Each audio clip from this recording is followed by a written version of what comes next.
ፈርድ ሶላት የሰገድኩ ረስቼ በሁለት ረክዓ አሰላመትኩ። ሳስታውስ ሶላቱን እንደገና ደገምኩት። ይህ እንዴት ይታያል የሚል ጥያቄ ነው። አላህ ወንጀለኞችን ሁሉ ይምራል፣ ሽርክ ላይ ያለና በወንድሙ ላይ ቂም የያዘ ሲቀር የሚል ሐዲስ ሰማሁ እና ቂም የያዘ ሲባል እንዴት ነው ቢያብራሩልን። ለምሳሌ የበደለንን ሰው አፉታ እስካልጠየቀ ድረስ ቂም ብንይዝ ወይም አላህ የእጁን እንዲሰጠው መጠባበቅ እንዴት ይታያል? አውፍ ሳይባባሉ ረመዳንን መጾሙስ አላህ የበዳይን ዱዓ ይቀበላል ከሚለው አንፃር ያብራሩልኝ የሚል ጥያቄ ነው። ከቅርብ ጊዜ ጀምሮ ወስዋስ በጣም አስቸገረኝ። በፊት በውዱእና በሶላት በመሳሰሉት ነበረ። አሁን ግን ወደ እምነቴ መጣብኝ። ከራሴ ጋር ብቻዬን እኔ ሙእምን ነኝ፣ በአላህና በረሱሎች በመጽሐፎችም በፍጥረታቶቹም አምናለሁ እያልኩና እያመንኩም፣ ነገር ግን ትንሽ ቆይቶ ደግሞ መወስወስ ይጀምረኛል እና ምን ባደርግ ይሻለኛል? በጣም ተቸገርኩኝ፣ ከበደኝ። በዚህ ሁኔታ ላይ ሆኜ አላህን ብገናኘስ እያልኩ ፈራሁ እና ዱዓም አድርጉልኝ ጀዛኩሙላህ ኸይር የሚል በተደጋጋሚ የሚጠየቅ ጥያቄ ነው። ሀገራችን ጥርስ እየደማ እየተነቃነቀ እንዲሁም ወደ ውጭ ገጠጥ ሲል ንቅሳት ይመልሰዋል፣ ያጣብቀዋል ይባላል። ይህ ታዲያ በሸሪዓችን እንዴት ይታያል የሚል ጥያቄ።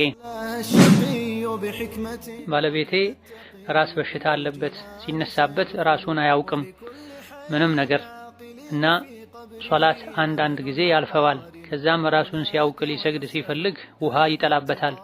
ተየሙም ቢያደርግ እንዴት ይታያል? ለሚያልፉትስ ሶላት ምን ማድረግ አለበት? ያብራሩልኝ፣ ዱዓም አድርጉለት ጀዛኩሙላህ ኸይረን የሚል ጥያቄ።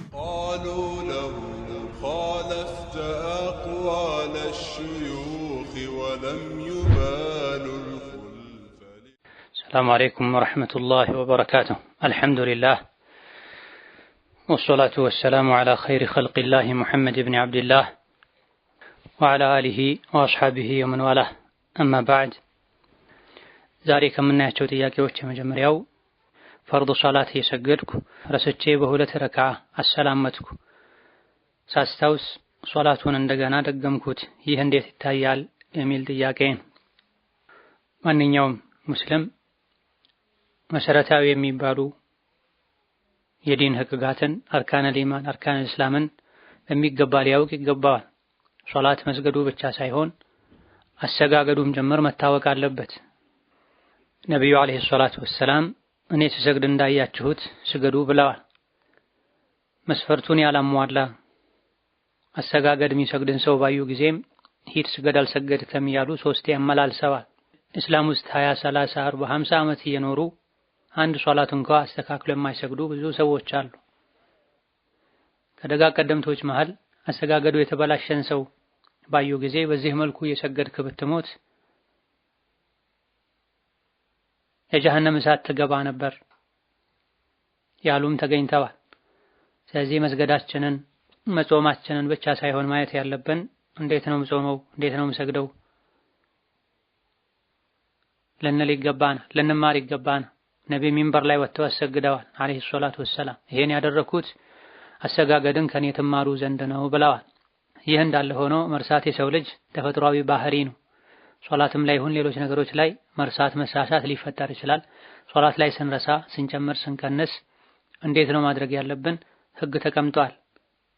ይሄን ህግ ለማስተማርም ነብዩ ሰለላሁ ዐለይሂ ወሰለም እየሰገዱ ረስተው ህጉ እንዲታወቅ አድርጓል አላህ ተባረከ ወተዓላ።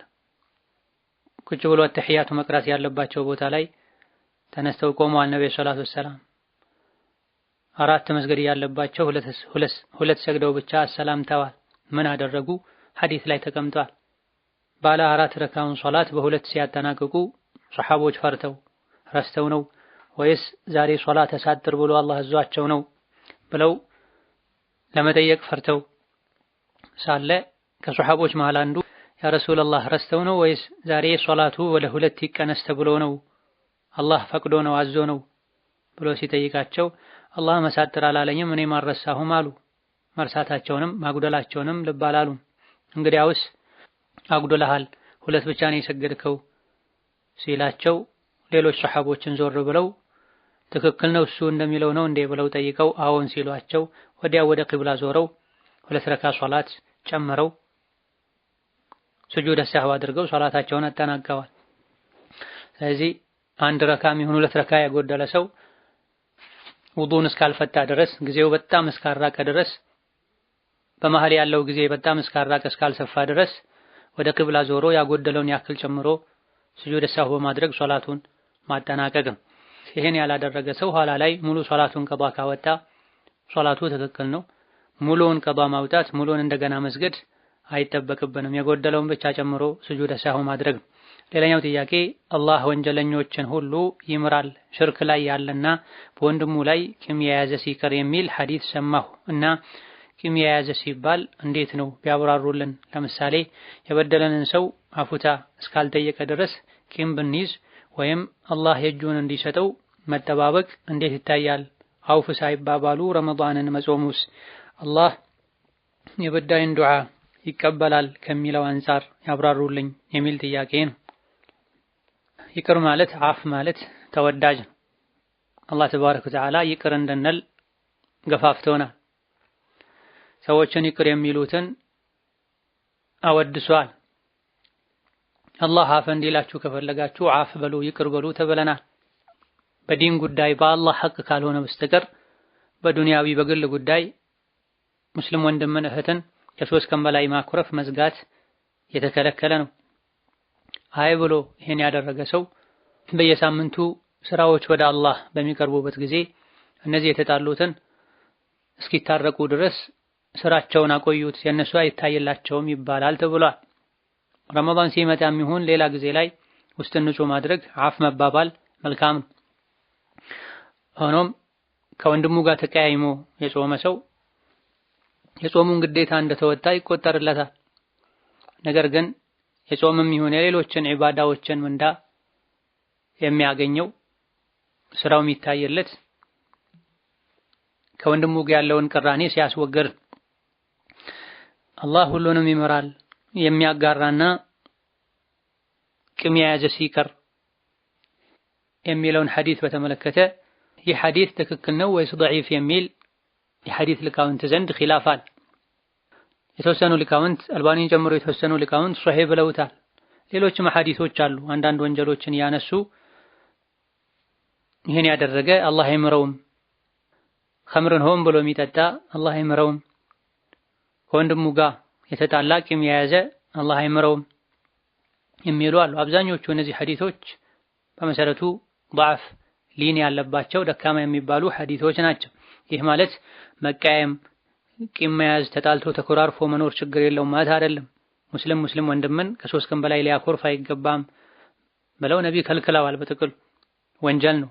ነገር ግን ሻዕባን 15ኛው ሌሊት ላይ አላህ ተባረከ ወተዓላ ሁሉንም ይመራል በአላህ ያሻረከና ሙሻሂን የሆነ ሰው ሲቀር የሚለውን ሐዲስ በተመለከተ በአንድ በኩል ሐዲሱ ሶሒህ ነው ضعيف የሚል ኺላፍ አለ። ሶሒህ ነው በሚሉ ሊቃውንት አስተያየት እንኳን ተከሄዶ ሙሻሂን ማለት ቢድዓ የሚሰራ ማለት ነው፣ አዲስ ዲን ላይ አዲስ ነገር የሚፈጥር ማለት ነው ብለው ፈስረዋልና አውዛዒ። ሌሎች ደግሞ ሙሻሂን ማለት ልቡም ሙሉ በሙሉ በጥላቻ የተሞላ ማለት ነው። በጥላቻ መሞላት ደረጃ ካልደረሰና መለስተኛ የሆነ ቂም ቁጣ ከሆነ ያለበት እዚህ ደረጃ አያደርስም።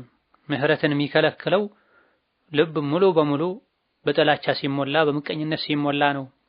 አማ ቀለል ያሉ ግጭቶች ወደ ምቀኝነት ደረጃ ወደ ከፍተኛ ጥላቻ ደረጃ ያልደረሱ መቃየሞች ምህረትን ለማግኘት እንቅፋት አይሆኑም ተብሎ ተፈስሯል። ከሽርክ ውጪ ሙሉ በሙሉ የሰው ልጅ ምህረት እንዳያገኝ የሚያደርግ ወንጀል የለም። ሐላል ነው ብሎ ያን ወንጀል እስካልተዳፈረ ድረስ አላህ አይመርም። አላህ አልመርም ያለው ሽርክን ብቻ ነው። ከሽርክ በታች ያሉትን ለፈለገው ሰው እንደሚምር ተነግሯል። ሆኖም ይሄን ያደረገ አላህ አይመረውም የተባለላቸው የወንጀል አይነቶች ከባድ መሆናቸውን አውቀን ልንርቅ ልንጠነቀቅ ይገባናል። ሰው ሆኖ ማያጠፋ ማይሳሳት አብሮት ካለ ሰው ጋር ማይጋጭ የለም። ሲጋጩ ቶሎ መታረቅ፣ ሲያጥፉ ይቅርታ መጠየቅ ተገቢ ነው። አላህ ተባረከ ወተዓላ የሱን ሐቅ ከሽርክ ውጪ ሁሉንም ሊምር ይችላል። የሰዎች ሐቅ ግን ሰዎች አፍ እስካላሉ ድረስ አኺራ ያስጠይቃል። ያለ አግባብ ሰውን መጥላት፣ መበደል፣ ስሙን ማጥፋት ከባድ ወንጀል ነው። ግለሰቡ ይቅር እስካላለ ድረስ አኺራ ላይ ይቅርታ አይደረግለትም። አላህ የራሱን ሐቅ እንጂ አፍ የሚለው የባሮችን የእርስ በርሳቸውን ሐቅ በዳይ ይቅርታ እስካልጠየቀ የወሰደውን እስካልመለሰ ድረስ በቀላሉ አፍ አይባልምና የእርስ በርሳችሁን ክብር ጠብቁ፣ የሰውን ህይወት ንብረት አትዳፈሩ ለማለት ነው።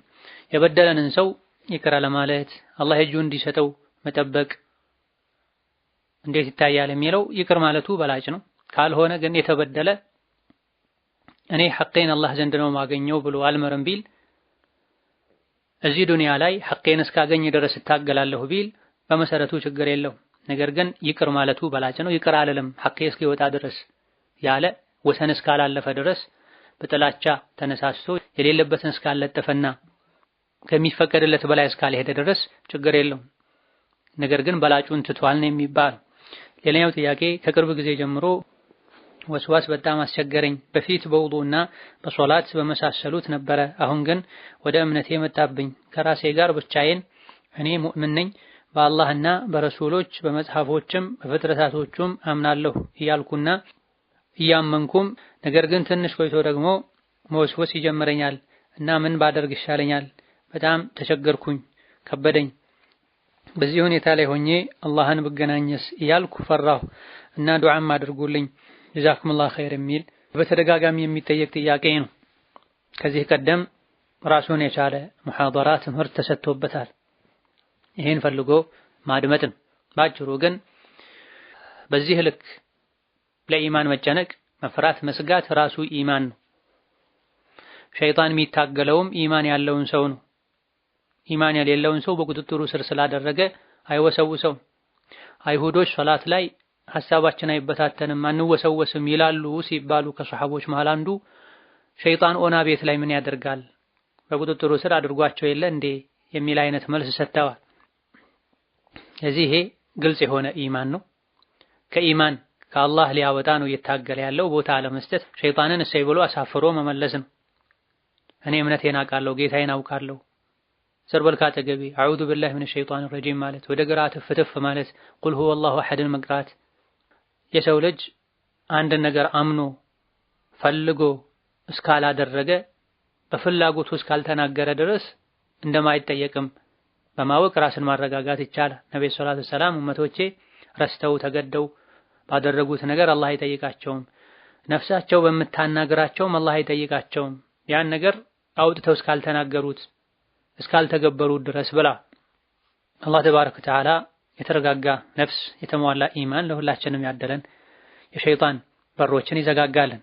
ሰፋ ያለ ማብራሪያ ለማግኘት ወስዋስ መንስኤና መፍትሄ በሚል ርዕስ ወይም ተመሳሳይ ርዕስ ያለው ሙሐደራ ከአሁን ቀደም ተለቋል። እሱን ፈልጎ ማድመጥ። ሌላኛው ጥያቄ በሀገራችን ጥርስ እየደማ እየተነቃነቀ እንዲሁም ወደ ውጭ ገጠጥ ሲል ንቅሳት ይመልሰዋል ያጣብቀዋል ይባላል። ይህ ታዲያ በሸሪዓችን እንዴት ይታያል የሚል ጥያቄ። ንቅሳት ይሄ የተለመደው ፊት ላይ አንገት ላይ የሚሰራው ከሆነ ይሄ በዲን የተከለከለ ነው። ነብዩ ሰለላሁ ዐለይሂ ወሰለም ለዐነ አላሁ አልዋሽመተ ወልሙስተውሽመህ ብላ ንቅሳት የምትሰራን ሴት አላህ ይርገማት፣ ንቅሳት የሚሰራን ሰው አላህ ይርገመው ብለዋል። የሚሰራው የሚሰራለትም ተረግሟል። አንድ ድርጊት አድራጊው የተረገመ ከሆነ ድርጊቱ ክልክልና ከባድ ወንጀል መሆኑ ይታወቃል። አላህ አንድን ነገር ሐራም አድርጎት ፈውስን ደግሞ በሱ አያደርግም። በሐራም ነገር ፈውስ አይገኝም። ፈውስ በሐላል ነገር ነው የሚገኘው።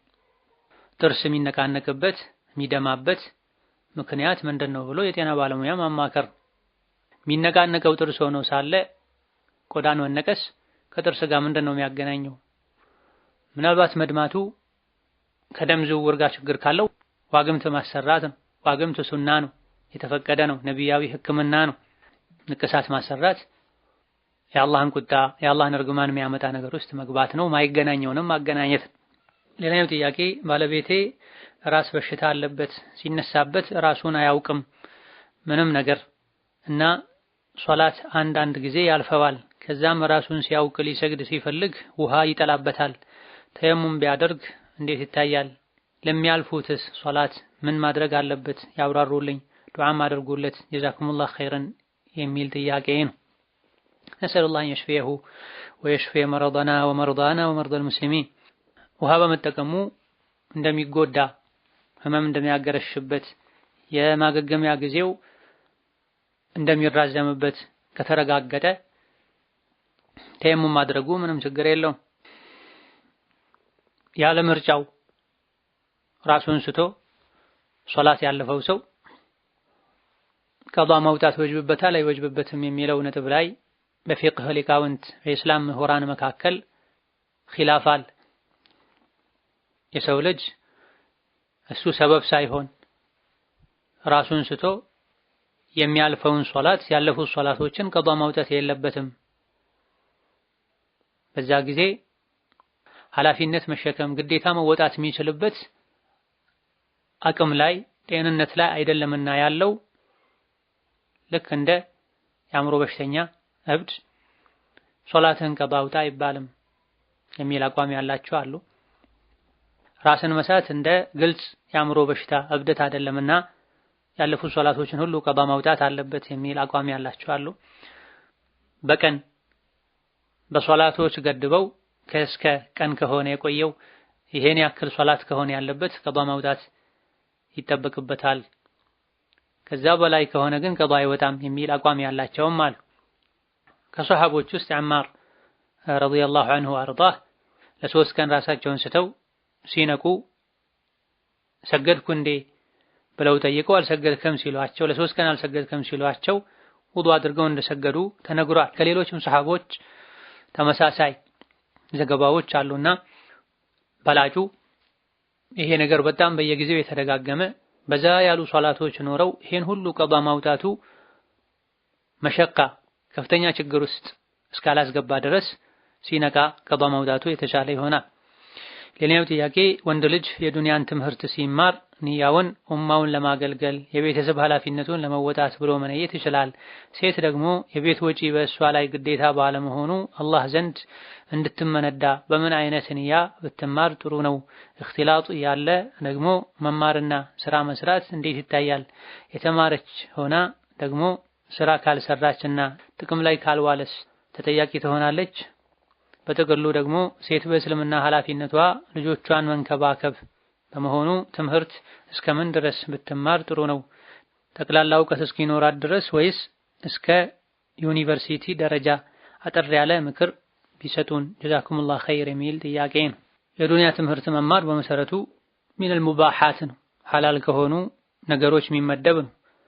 ሙባህ የሆኑ ነገሮችን ለማድረግ በመሰረቱ ንያ በግዴታነት መኖር አለበት አይባልም።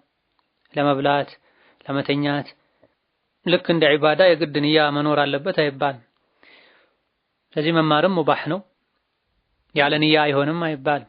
ነገር ግን ሙባህ የሆኑ የተፈቀዱ ነገሮች ከተነየተባቸው አንዳንዴ በመልካም ንያ አጅር ሊያስገኙ ይችላሉና በመሰረቱ ሙባህ የሆነውን የተፈቀደ የሆነውን ንያ ለሱ ግዴታ ያልሆነውን ትምህርትም ቢሆን በጥሩ ንያ በመማር አጅር ለማግኘት መነየት ይቻላል።